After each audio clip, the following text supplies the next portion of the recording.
Live from New Delhi, you're watching DD India NewsHour, India's voice to the world. I'm Preeti Kaur. Coming up the next 1 hour. Prime Minister Narendra Modi gets traditional welcome on his arrival in Bratislava to meet with Slovakia's President Peter Pellegrini and Prime Minister Fico. First ever visit by Indian Prime Minister since Slovakia's independence.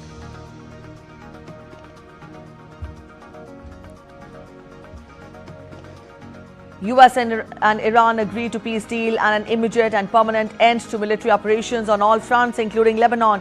Official signing ceremony set to take place on Friday in Geneva. Global leaders welcome US-Iran deal. E4 nations, including the UK, France, Germany and Italy, prepare to lift Iran sanctions in response to steps on its nuclear program. UN chief hails US-Iran agreement as critical step. And in sports, Indian women's cricket team opened their ICC Women's T20 World Cup campaign with an emphatic 64-run victory over arch rivals Pakistan at Edgbaston.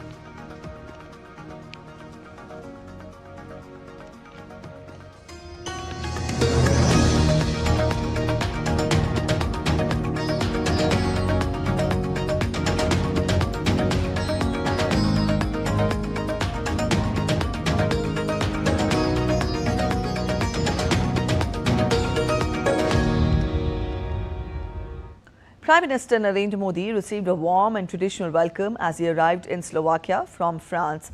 Prime Minister Modi was welcomed in Bratislava on Sunday with a rendition of the national song Vande Mataram and an enthusiastic reception from members of the Indian diaspora during his historic visit to the European nation.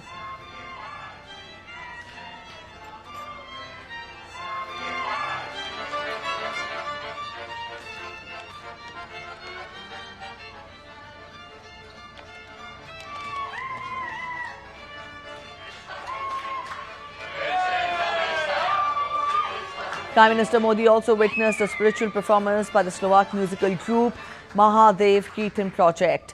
This is the first ever visit by Indian Prime Minister to Slovakia since the country's independence in 1993, underscoring the growing partnership between the two nations.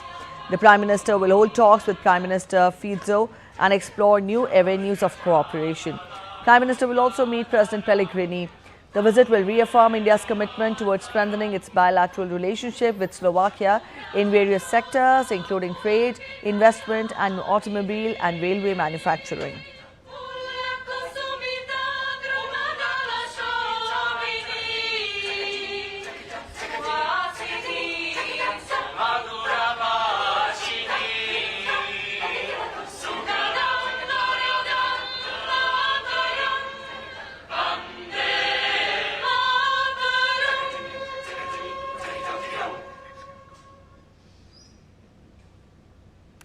Members of the Indian diaspora also gathered to greet Prime Minister Narendra Modi, waving Indian flags and chanting India's national song Vande Mataram. Besides chants of Modi, Modi also reverberated in the air in Bratislava.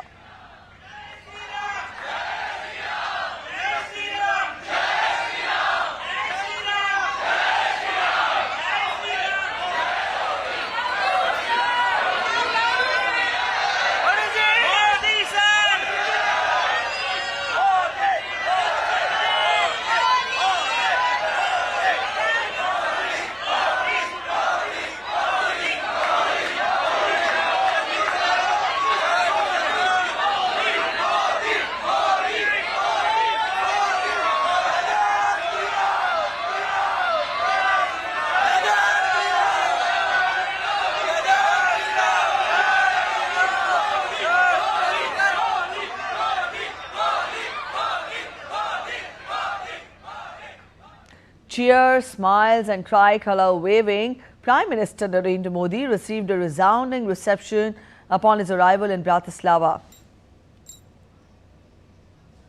With tricolours in their hands and smile on their faces, you can see these youngsters are so very excited, and why not? Because they have met their Prime Minister. How is the feeling? It is super. We are very proud that our PM Modi is over here.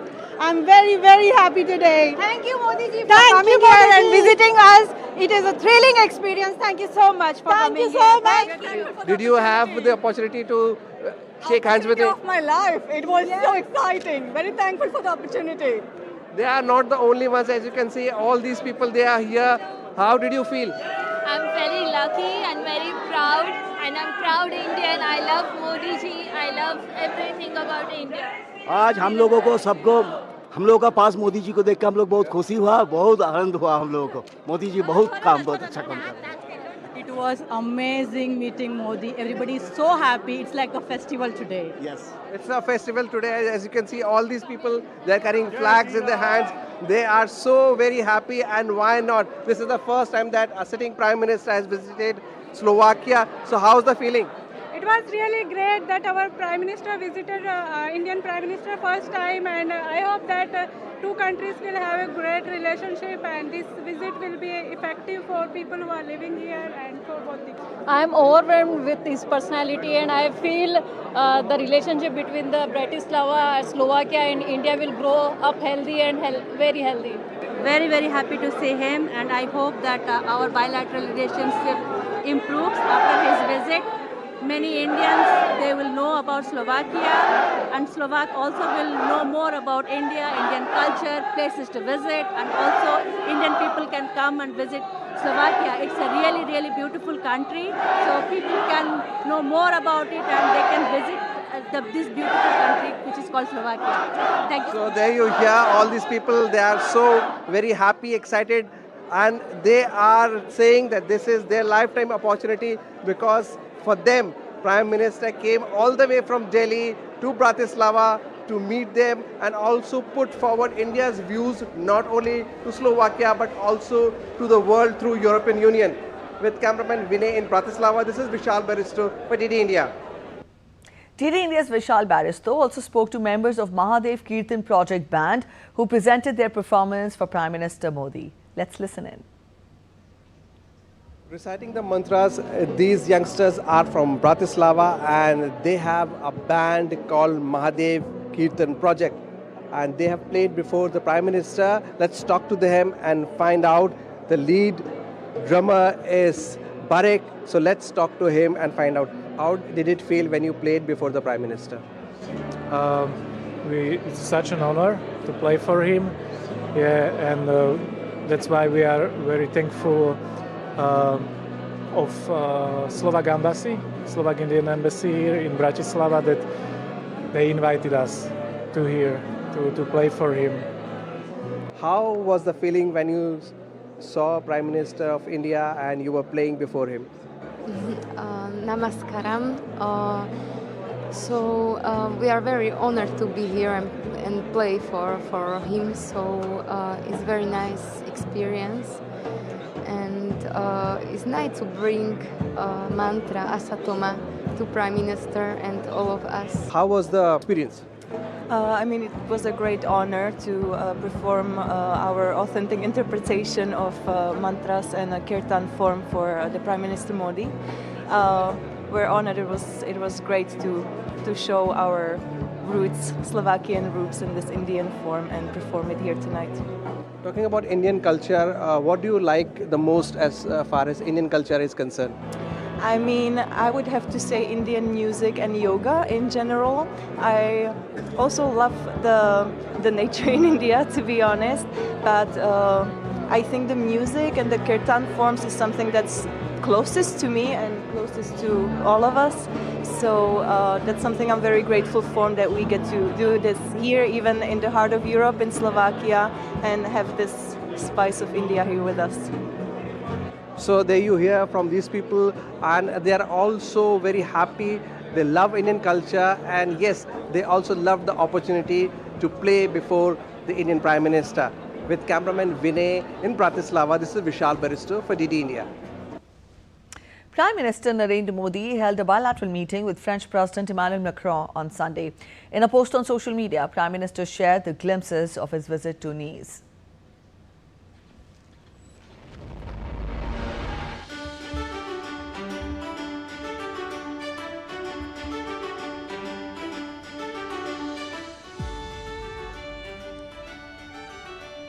During his visit, the two leaders reviewed progress in the India-France Special Global Strategic Partnership and reaffirmed their commitment to further expanding cooperation across a wide range of areas.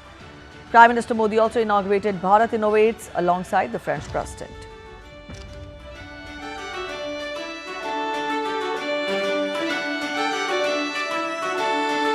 कुछ relations ऐसे होते हैं जो shared interest के साथ साथ shared vision से भी ड्राइव होते हैं। भारत और फ्रांस का रिश्ता कुछ ऐसा ही है।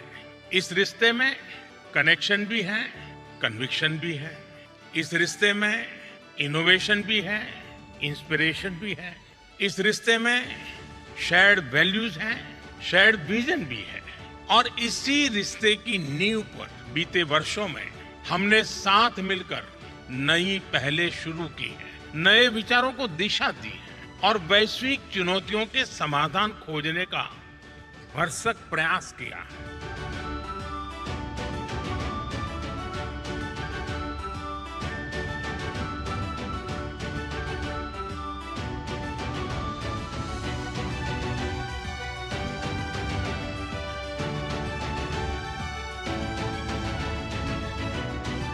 Prime Minister, I would like to congratulate you. A few days ago, you've become the Prime Minister with the longest serving time since the independence of India.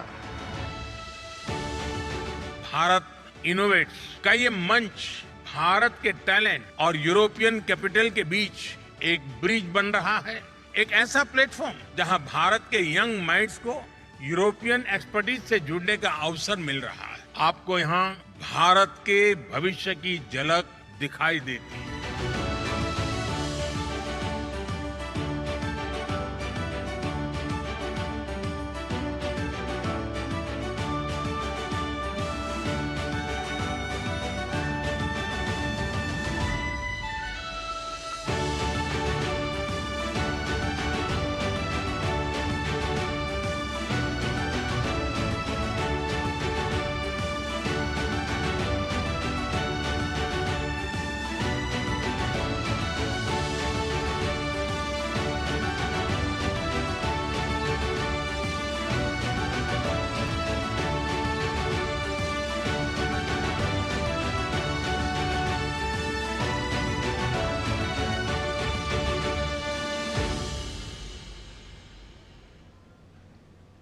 So that was about Prime Minister's visit to France. Up next, we're heading for a short break. You're watching DD India NewsHour. But after the break, as United States and Iran prepare to finalize an agreement to end the West Asia conflict, oil prices plunge more than 4%.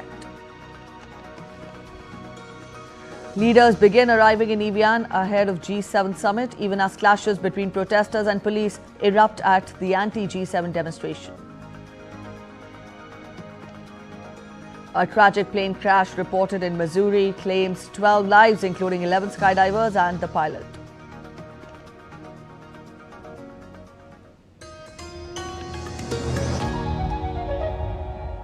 Can the US launch a bombing campaign against Iran? The Philippines vessel suffered structural damage. The saga of child sexual abuse is the United States China's debt trap strategy. Truth is stranger than fiction. But sometimes hard to uncover.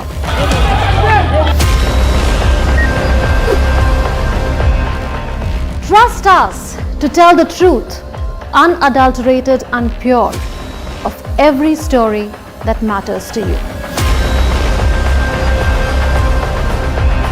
Exactly what to save your.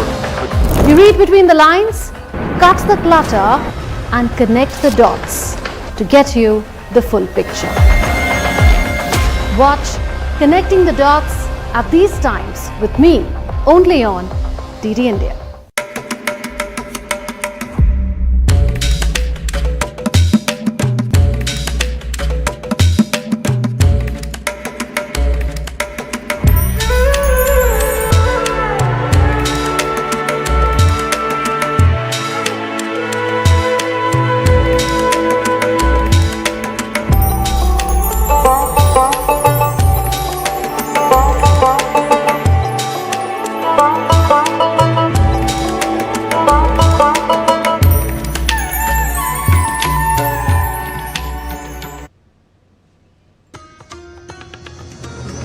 Welcome back after the break. You're watching DD India NewsHour, and going back to our top story, Prime Minister's visit to Slovakia. The Prime Minister will hold talks with Prime Minister of Slovakia, Fico, and also explore new avenues of cooperation. Prime Minister will also meet the President of Slovakia, Pellegrini. And to spell out more details on this, our correspondent Vishal Baristo is joining us from Slovakia. Vishal, hi, good morning. This is to be the most important day of the Prime Minister's visit to Slovakia.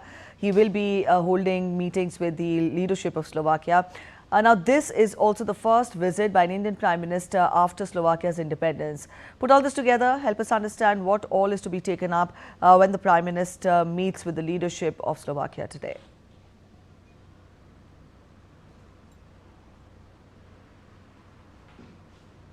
Well, a very good morning to you, Preeti. Prime Minister Narendra Modi is here on the invitation of Prime Minister Fico, and we know that this is a very, very important and historic visit because this is the first visit by any Indian sitting Prime Minister. So today is going to be the most important day. Yesterday he had received a resounding reception from the Indian diaspora and also from the Slovaks, folk dancers and singers. And today is going to be the day for bilaterals, for MOUs. So he would be meeting the Prime Minister Fico at the Bratislava Castle, and there would be an important meeting, and there also is a press statement expected after the meeting. And then he would be going to meet the CEOs and top businessmen of Slovakia, and in the evening, later in the day, he would be going to the presidential palace where President Pellegrini has also hosted a banquet for him. So it is going to be a very important day, and the most important part would be bilateral between the two prime ministers. And we are expecting MOUs on different subjects. We know that Slovakia and India have made tremendous progress during the last 3 years. Our trade has gone up from 80 billion euros to 1.6 billion euros. But there is still a lot more to be done, and India knows it very well that this is the opportunity, and so does Slovakia, because both India and Slovakia want to take their bilateral trade to the next level. And at the same time, India, which has already signed a treaty with European Union, which is also called Mother of All Treaty, is looking at this opportunity to expand its footprint. We know India is very strong as far as the automotive industry of Slovakia is concerned. Tata Jaguar is already here, and India wants to also expand its footprints in the pharma industry, in the AI, in the cyber security. President Pellegrini attended the AI Impact Summit in Delhi earlier this year. So this is going to be a very, very important day, and it all depends on what all is signed. We have spoken to the Indian diaspora, which are the second largest in Slovakia, and there have been the demands on the security of the diaspora as far as the workers in the industries are concerned. So they are expecting that something would come out of it, and they are all hopeful from this visit of Prime Minister Narendra Modi. Preeti? All right, that was about the formal meetings which the Prime Minister will have today. Also, get us a sense of what are you witnessing when we talk of the Indian diaspora there? What role does Indian diaspora play in Slovakia? And also what kind of, we did show the rousing welcome which the Prime Minister received in Slovakia. But what is the sentiment that we are witnessing on the ground when we talk of the Indian diaspora there welcoming Prime Minister Narendra Modi?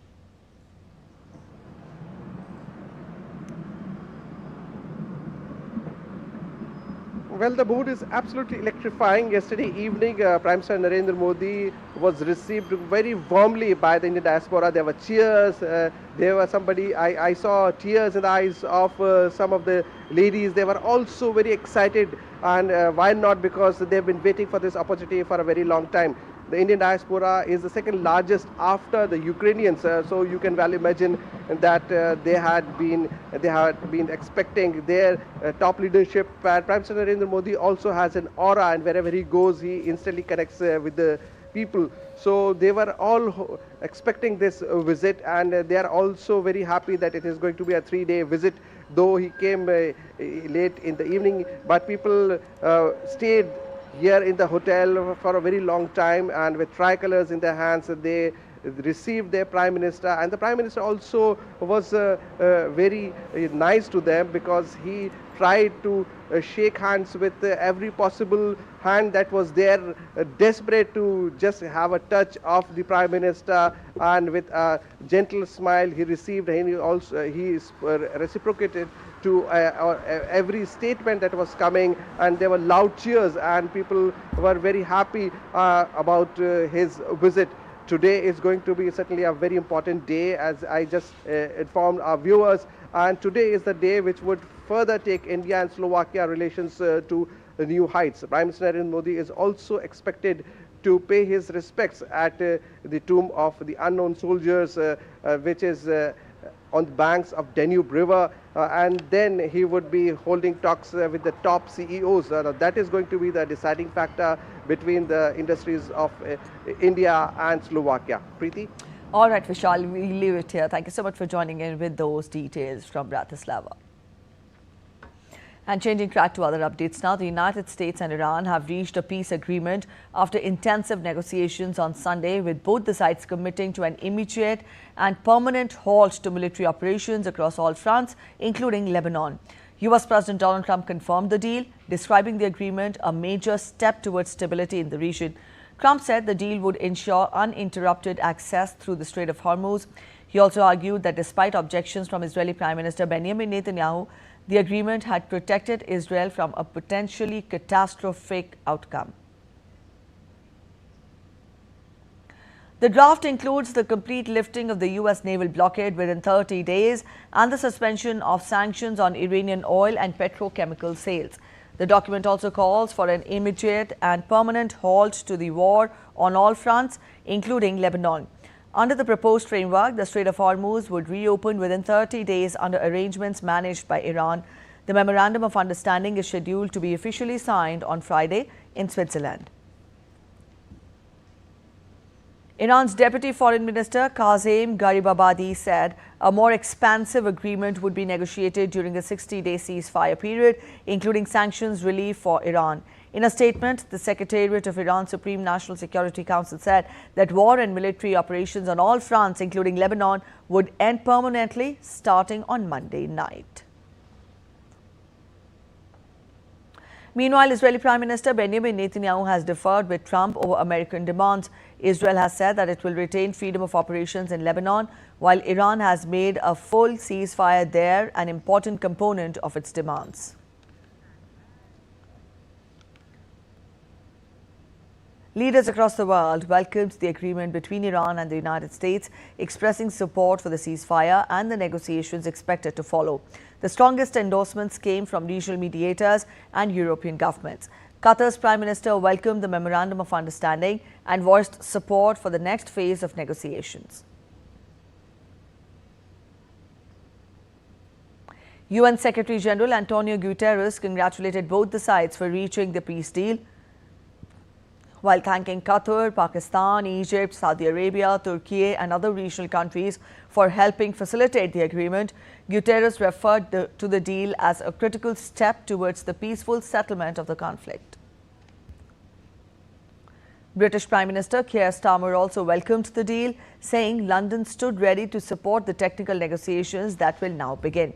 Reiterating Britain's long-standing position, Starmer said that Iran must never acquire a nuclear weapon.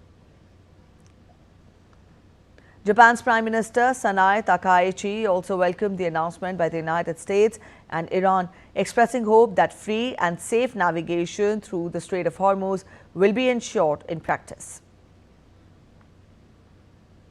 Australian Prime Minister Anthony Albanese also welcomed the agreement and said that the continued restraint and constructive engagement will be essential to prevent further escalation and secure a lasting agreement. New Zealand Foreign Minister Winston Peters said the constructive deal is a step towards reducing tensions and promoting stability in a region that is critical to global economic security. E4 nations, including the United Kingdom, France, Germany and Italy, said on Sunday the countries were prepared to lift sanctions on Iran in response to steps on its nuclear program after the US and Iran reached a deal to end their war. Welcoming the peace deal, the E4 nations in a joint statement said this is a moment of opportunity to restore regional stability and stabilize the global economy.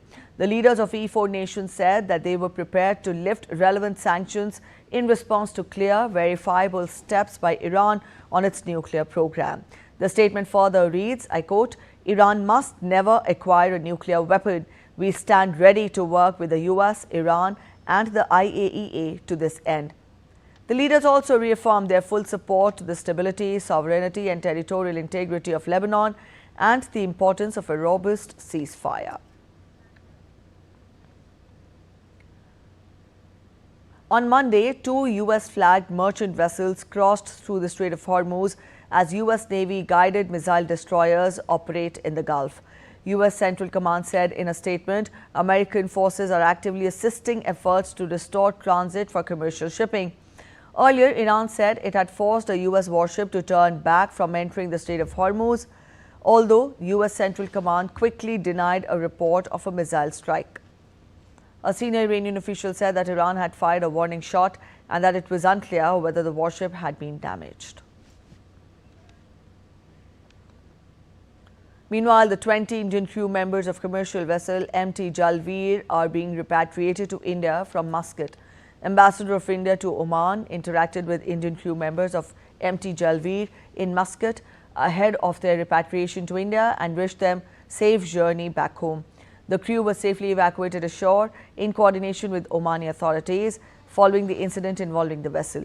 The Indian ambassador to Oman in a social media post stated that the Embassy of India remains committed to extending prompt assistance and support to Indian nationals in distress and ensuring their welfare and safe return home.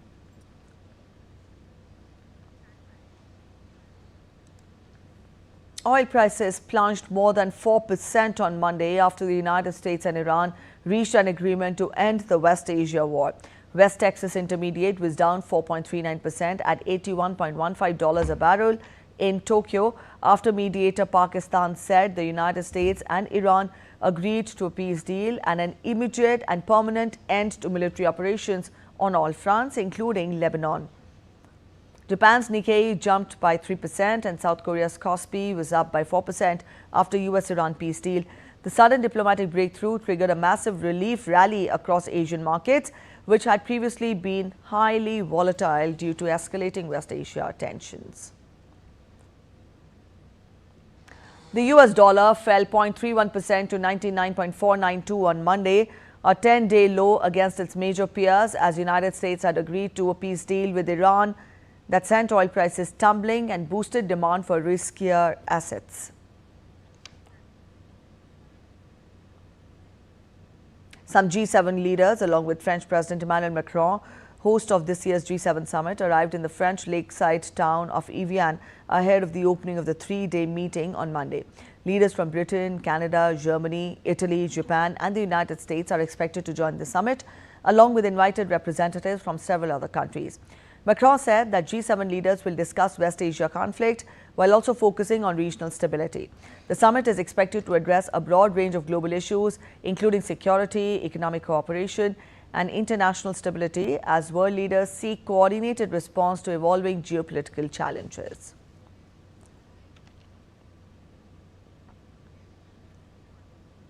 Meanwhile, thousands of demonstrators gathered in Geneva on Sunday to protest against the upcoming G7 summit of world leaders taking place across Lake Geneva in France.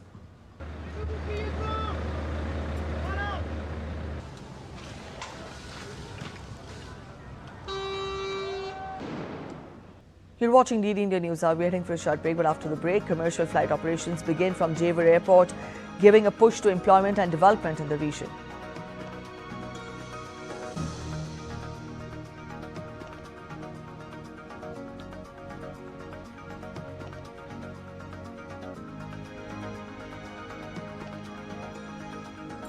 We get you a special report ahead on how government schemes have transformed Naxal-hit villages. Bastar emerges a shining example. As the world prepares for the International Day of Yoga, yoga finds its enthusiasts in Indonesia.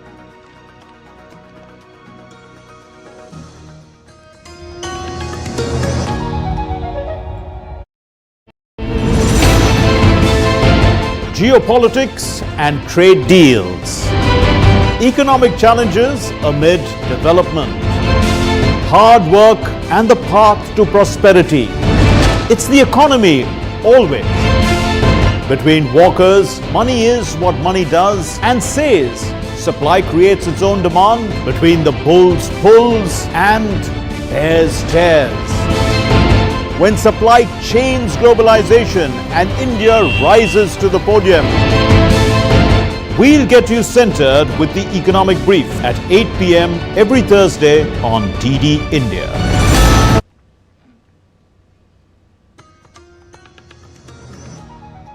Welcome back after the break. You're watching DD India NewsHour. Commercial flight services from Noida International Airport in Noida began on Monday, marking a major milestone for North Indian state of Uttar Pradesh's aviation sector. Indian Civil Aviation Minister Ram Mohan Naidu inaugurated the Noida International Airport in Geneva. The airport's inaugural flight arrived from Lucknow on Monday morning. Following the arrival, the airport commenced its first regular commercial operations with flight to Lucknow and Bengaluru.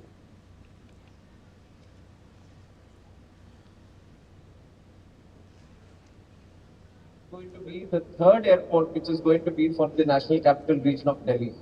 So we already have the Delhi Indira Gandhi International Airport, then we have the Hinton Airport in Ghaziabad, and now we are adding another jewel in Jewar, which is the Noida International Airport for NCR. But the real strength not only lies in this catering for the NCR region itself. It has a huge catchment area for almost the bigger network of Western Uttar Pradesh. And the real strength lies that it can cater up to Agra also because of the extensive expressway network that this airport is connected to. Built in Jewar along the Yamuna Expressway Industrial Development Authority region, the airport was inaugurated by Prime Minister Narendra Modi on 28th of March. The facility currently includes a runway, an integrated terminal building and an air traffic control tower. Spread across nearly 1,334 hectares, the airport is being developed in 4 phases. The first phase of the project has been completed with a capacity to handle around 12 million passengers annually. The government projections indicate that its annual passenger handling capacity will increase to 30 million by 2031, 50 million by 2036 and 70 million by 2040.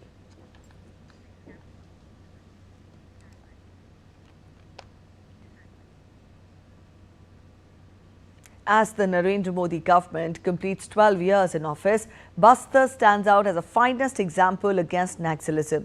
Once considered a stronghold of red terror, Bastar now has a new identity of development, trust and transformation. Watch this special report.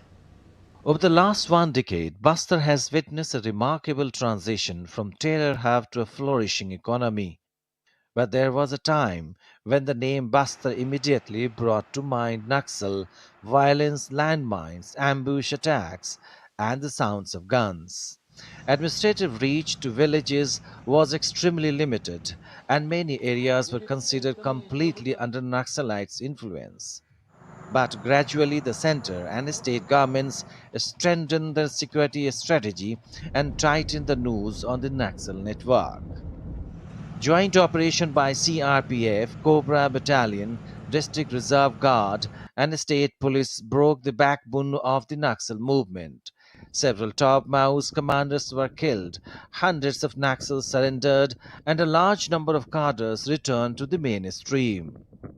Areas that were once dominated by Naxals are now witnessing roads being built, mobile towers installed, and schools and health centers bringing fresh air of hope and happiness. Groundwork to extend electricity and drinking water facility in remote villages has also accelerated. The new security camps established in Bastar are now becoming center of trust for local people. Through these camps, people are being provided ration, healthcare services, Aadhaar cards, banking facilities. And that's not all from here. All the required information with regard to the government schemes are also being given. Schemes such as the Prime Minister Housing Scheme, Ayushman Bharat, Ujjwala Scheme, Jan Dhan Scheme, and Har Ghar Jal have also had a major impact in Naxal affected areas. Villages where development was once unheard of are now seeing permanent houses with gas connections and schools. Skill development programs were launched to connect local youth with employment and self-employment opportunities. Efforts to connect tribal youths of Bastar with security forces, education, and sports have also shown positive results. The government claims that this fight against Naxalism was won not only with guns but also through trust and development. This is why markets in Bastar are now staying open till late evening. Roads are being built in villages and common people are openly participating in democratic process. Local residents of Bastar say that under the leadership of Prime Minister Narendra Modi, the Modi government fought a decisive battle against Naxal during 12 years in office, and today Bastar is rapidly moving towards peace and developments. Bastar अभी नक्सल मुक्त हुआ है हाल ही में, जो कि ये संभव हो पाया है हमारे श्री नरेंद्र मोदी प्रधानमंत्री जी के द्वारा। और जैसे कि मैं यहाँ पर छात्रा हूँ, तो मैं जब भी रिसर्च वर्क में जाती हूँ तो मैं देख पाती हूँ कि यहाँ पर आजकल कोई डर का माहौल नहीं है। सब कोई भी बच्चे यहाँ पे फ्रीली अपना काम कर पाते हैं। यहाँ पे काफ़ी ज़्यादा डेवलपमेंट हो रहा है, बहुत तेज़ी से डेवलपमेंट हो रहा है। People say that due to the joint strategy of the center and state governments, continuous operation by security forces, and the expansion of development schemes, the image of Bastar is now changing. Locals believe that this transformation is a result of the policy of taking security and development together under the leadership of Prime Minister Narendra Modi. Somesh Patel's report for DD India. As the world prepares for the International Day of Yoga, the practice remains a popular wellness trend in Indonesia.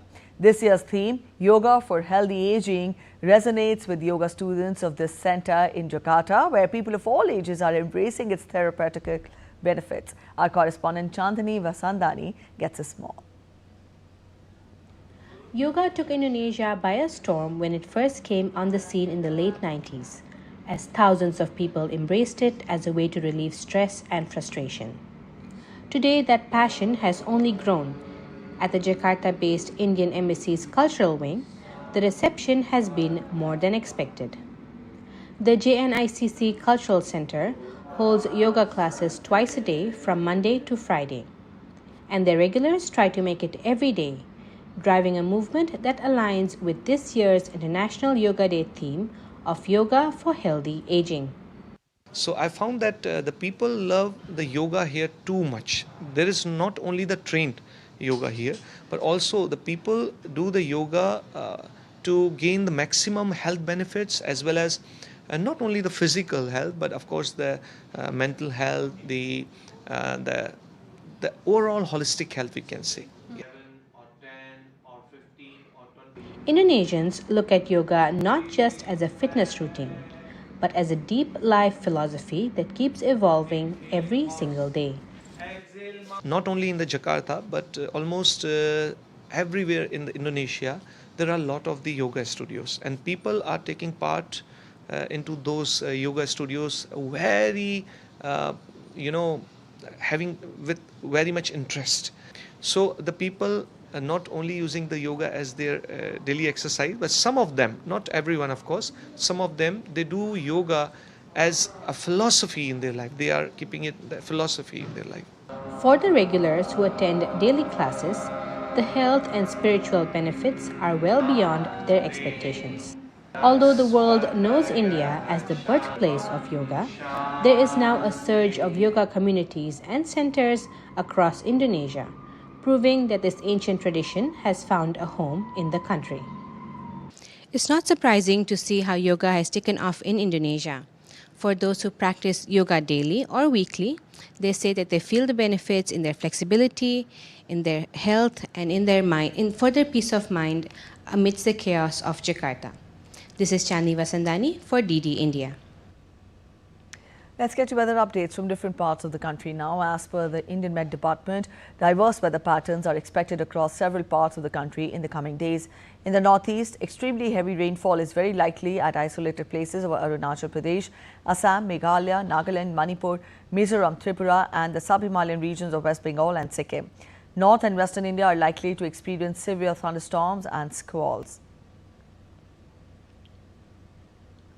Heavy rainfall since Saturday night in Andhra Pradesh's Kurnool and Nandyal districts has caused widespread waterlogging in residential areas and disrupted normal life. Traffic was stopped between Halaharvi and Gulyam after flooding in Cheruvanka. In Yemiganur Mandal, the Kapala Vanka overflowed at Kadivela, disrupting travel between Yemiganur and Patikonda, while in the Gonegandla Mandal, the Malela Vagu overflew near Ganjahali also affected local connectivity. A fresh, intense convective cloud mass moving southeastwards across Rohtak is likely to affect most places of Delhi with light rain and thunderstorm. In contrast, central India is also experiencing contrasting extremes with heat wave conditions very likely over isolated parts of Marathwada and Vidarbha. Hot and humid weather is expected across Konkan and Goa and parts of Madhya Maharashtra. Authorities have advised residents to stay alert, avoid unnecessary travel during storms and follow local safety guidelines.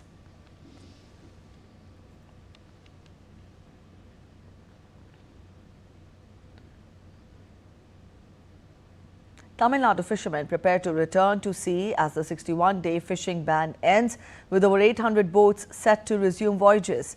We get to a report. Fishermen in Tamil Nadu are getting ready to go back to sea as the 61-day fishing ban on mechanized boats and trawlers ends at midnight on June 14th. The annual ban had been in place to protect fish during the breeding season.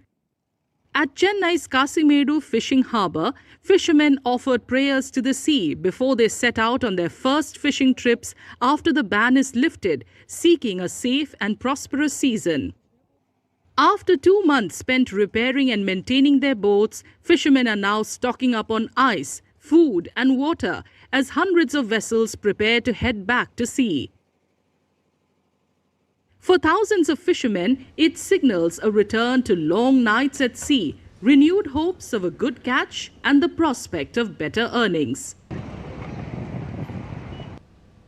And now we take a look at other stories making it to the headlines from across India. The North Indian state of Himachal Pradesh has doubled entry and activity fee in its wildlife sanctuaries and national parks under revised wildlife protection rules. Indian visitors will now pay 300 rupees for the first 3 days, while foreign nationals will pay 600 rupees with higher rates thereafter. Additional charges apply for vehicles, photography and eco-sensitive zones like Spiti Valley, along with concessions for students and young children.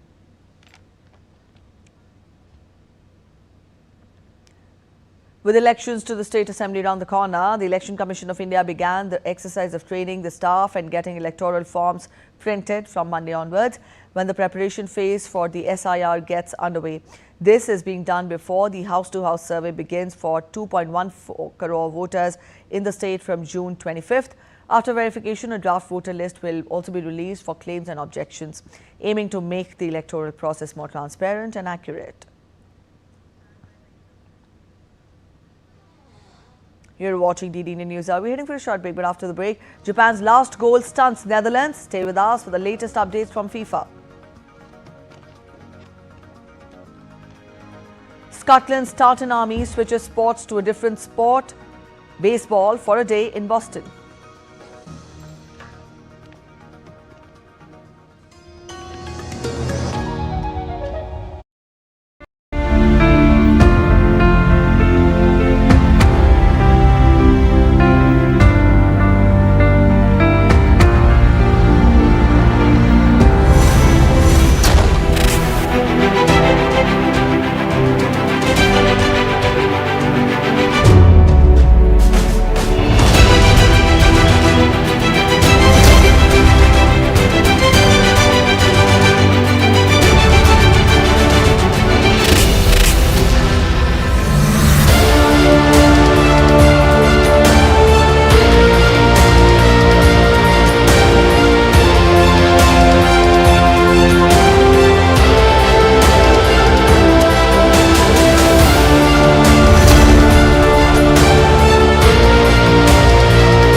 Welcome back after the break. You're watching DD India NewsHour. Let's get to sports updates. We'll talk of cricket first.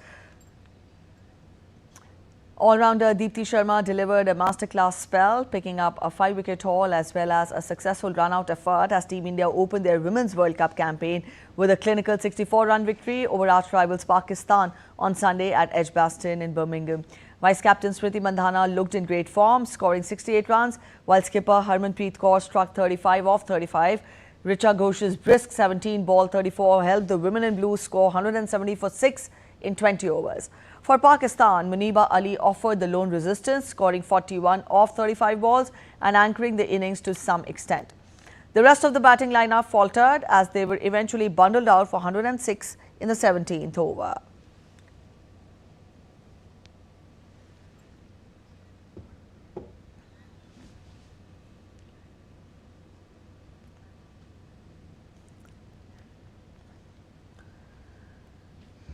All right, from cricket to soccer, a late strike from Daiichi Kamada helped Japan escape a strong Netherlands side, securing a point as both sides played out a 2-each stalemate in front of a passionate Texas crowd in the ongoing FIFA World Cup on Monday.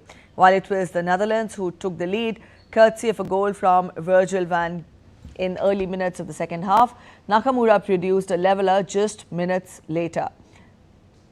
Crescencio Somerville put the Dutch back in control in the 64th minute. However, in the 88th minute, Kamada spoiled the Netherlands' party and both sides now share a point each.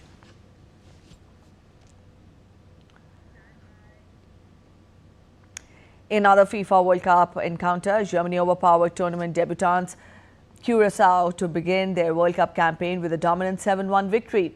Curacao, who were playing their first ever World Cup game, stunned Germany when Levano Comenencia's deflected effort beat Manuel Neuer, cancelling out Felix Nement's opener. But after that early scare, Germany ruthlessly clicked into gear with Nico Schottlerbeck, Kai Havertz, Jamal Musiala, Nathaniel Brown and Dennis Undav all getting on the score sheet. After their 7-1 outing, Germany have shattered the record for the most goals scored by any team in the history of the tournament. They came into this match with 232 goals to their name and broke the record of the 5-time champion Brazil, having gone past their 238-goal margin.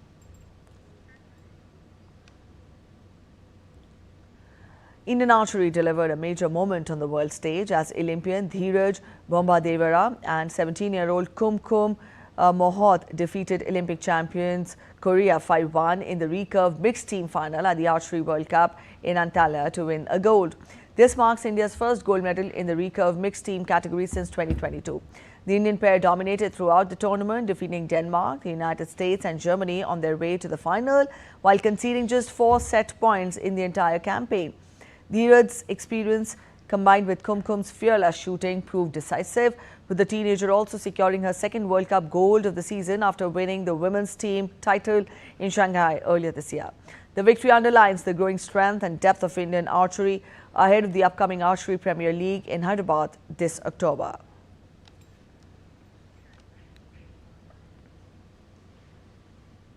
Following Scotland's first FIFA World Cup win in 36 years, fans from the Tartan Army marched and visited on Sunday the home of the Boston Red Sox, Fenway Park. Fans playing bagpipes and drums gathered in a nearby park before taking up the invitation and marching towards the famous venue.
That's it in this edition of DD India News Hour. But let us know your thoughts on the news of the day. For those of you on the go, you can get all the latest news and updates from India and across the world on the DD India mobile app.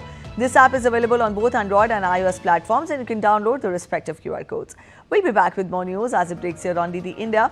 I'm Preeti Kaur signing off, and from all of us here in Delhi, thanks for watching DD India News Hour.